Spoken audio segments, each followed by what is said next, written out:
Olá, meus irmãos, tudo bem com vocês? Eu sou Marcelo Gonçalves. Este é o nosso canal com a palavra Small, um canal de devocional bíblica, onde nosso propósito é estudarmos livro por livro. E estamos em Jonas, mas antes do nosso estudo, vou pedir para você se inscrever no canal, ativar o sininho para receber notificações dos próximos vídeos. Deixe seu like, é importante para que nosso canal cresça e seja divulgado para outras pessoas. Comente aqui, aquilo que você aprender, ou alguma dúvida que você gostaria de tirar. Inclusive, o seu comentário pode te levar para a Conferência de Jovens da Fiel no próximo ano. Vou estar passando um card aqui, onde eu falo dessa promoção para você saber mais como participar e como você concorrer a esse ingresso, beleza? Vou deixar também passando, antes da vinheta, o vídeo para você sentir aquele gostinho e um desejo maior para comentar. Então, compartilhe também com seus irmãos em Cristo, entendendo que esta é uma boa ferramenta para que nós possamos crescer juntos. E vamos para a vinheta, porque o estudo nos espera.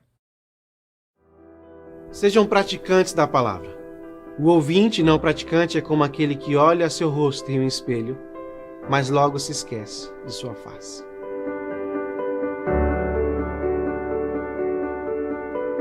Espelho, espelho meu, existe alguém mais esquecido do que eu? Na provação desaprendi a sabedoria, na tentação abandonei minha companhia. Espelho, espelho meu, existe alguém mais desaventurado do que eu? Este quarto pela língua incendiado, estas paredes, grilhões e cadeados. Espelho, espelho meu, permita-me ver além para aquele que reviveu, o justo, que ora por alguém como eu, intercessor, que a minha alma converteu. Espelho, espelho meu, no reflexo, quem vejo senão aquele que por mim morreu? A misericórdia, o juízo venceu. O Rei me chamou para perto de Deus.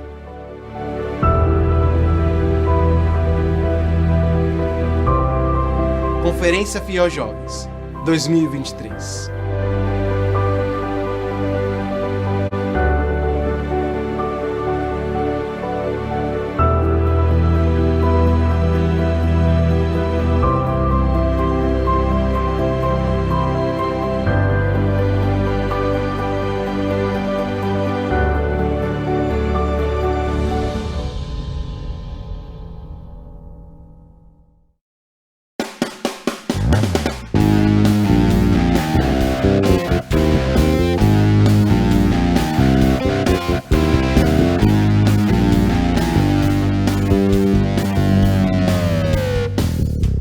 Vamos lá. Na semana passada, na introdução, nós observamos que este livro apresenta a vida de um profeta fujão. Em contraste daquilo que a gente consegue ver, onde nós somos chamados para anunciar a mensagem de Deus, onde costumamos arriscar a vida para proclamar as boas novas do Senhor, nós temos um profeta que anda na contramão, fugindo para não obedecer, colocando em xeque a sua própria vida para não obedecer esta ordem. Mas nós sabemos que esta fuga, vamos colocar um aspa aí, ela não é possível porque não se pode fugir de Deus. Nosso estudo de hoje está dando sequência no capítulo 1, dos versículos então 13 ao 17, que diz assim na minha versão NVI. Ao invés disso, vamos ler o 12, que foi o que nós finalizamos semana passada, para a gente entender melhor o contexto. Vou ler aqui. Respondeu ele: pegue-me e jogue-me ao mar, e ele se acalmará, pois eu sei que é por minha causa que esta violenta tempestade caiu sobre vocês. Ao invés disso, os homens se esforçaram ao máximo para remar de volta à terra, mas não conseguiram, porque o mar tinha ficado ainda mais violento. Eles clamaram ao Senhor: Senhor, nós suplicamos, não nos deixes morrer por tirarmos a vida deste homem. Não caia sobre nós a culpa de matar um inocente, porque tu, ó Senhor, fizeste o que desejavas. Em seguida, pegaram Jonas e o lançaram ao mar, enfurecido, e este se aquietou. Tomados de grande temor ao Senhor, os homens lhe ofereceram sacrifício e se comprometeram por meio de votos. O Senhor fez com que o grande peixe engolisse Jonas, e ele ficou dentro do peixe 3 dias e 3 noites. Oremos. Pai Santo, graças te damos por mais um dia em tua presença e pedimos que o Senhor nos conduza nesse estudo, que possamos ter nossos corações e vida transformados através da tua mensagem. É a oração que eu faço no nome de Jesus. Amém. Como vocês viram no título, impossível fugir de Deus. E nós vamos pegar nesse pequeno trecho as seguintes observações. Existe aqui, no versículo 13, a resistência dos marinheiros. Então, como nós finalizamos na leitura do versículo 12, Jonas ele solicita ser lançado ao mar na tentativa de fugir, na tentativa de não cumprir com o chamado, com a ordem de Deus. Os marinheiros, por sua vez, eles ficam amedrontados, como a gente pode ver no versículo 13. Ao invés disso, os homens se esforçaram ao máximo para remar de volta à terra. Mas perceberam que não é possível. Mas não conseguiram porque o mar tinha ficado ainda mais violento. Ou seja, houve uma resistência para que não houvesse o lançamento de Jonas ao mar, mas não foi possível. Tentativas frustradas de voltarem à terra.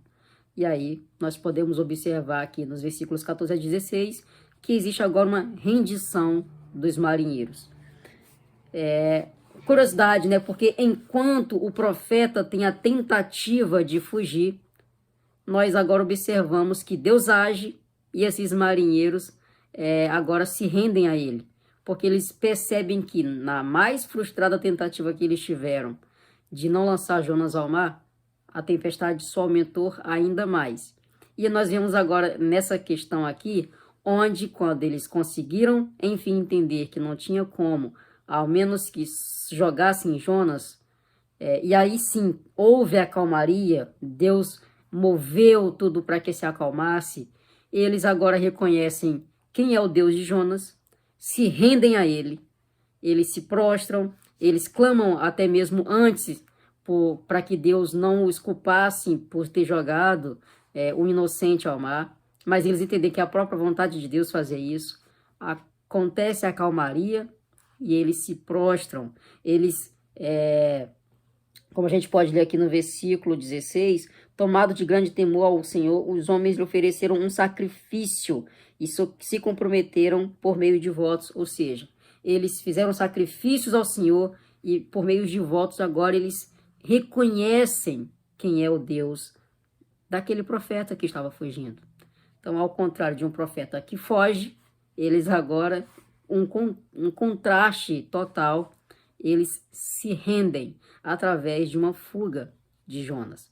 E nós vamos observar no versículo 17 que essa fuga ela é impossível. Por quê? Deus, mais uma vez, ele age. Então, nós observamos a ação de Deus no versículo 17. O Senhor fez com que um grande peixe engolisse Jonas, e ele ficou dentro do peixe 3 dias e 3 noites.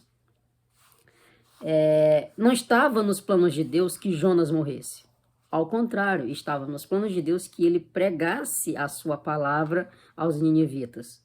E nós sabemos que Jonas não morreu aqui porque o texto é claro quando fala. Ele ficou dentro do peixe 3 dias e 3 noites. Se ele tivesse morrido, acabaria a história, mas ele deixou claro aqui que ficou 3 dias e 3 noites, dando a entender que houve uma sequência na história. Então, até aqui, nós não sabemos o que aconteceu com Jonas, mas ele ficou 3 dias e 3 noites dentro do peixe.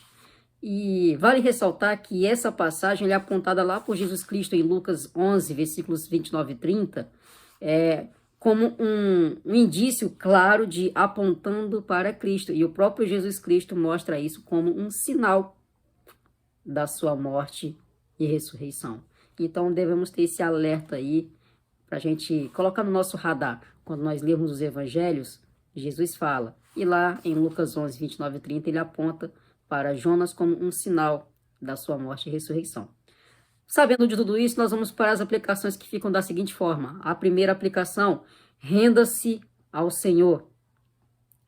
A cada dia nós podemos observar o quanto Ele nos ama, o quanto Ele cuida de nós, o quanto Ele faz para que seu propósito seja cumprido. Devemos, portanto, render-nos a Ele. Não há como resistir. Essa vai ser até uma das aplicações. Mas, a princípio, renda-se a Ele. Ele faz tudo para que nós estejamos próximos dele. Resta-nos render a Ele. Segunda aplicação, observe o agir de Deus. Em cada detalhe, irmãos, nós podemos ficar atentos aos sinais e observar que Deus age para que seus planos se cumpram. Então, observe o agir de Deus. E a terceira e última aplicação, não resista ao poder de Deus. Não adianta resistir, não adianta lutar, porque Ele é soberano, Ele é poderoso. Portanto, qualquer esforço nosso será em vão. Então, não resista ao poder de Deus. Renda-se a Ele e observe o seu agir. A grande ideia fica da seguinte forma: ao invés de resistir, observe o agir de Deus e renda-se a Ele. Eu vou repetir. Ao invés de resistir, observe o agir de Deus e renda-se a Ele. Que os irmãos fiquem com Deus e até nosso próximo encontro.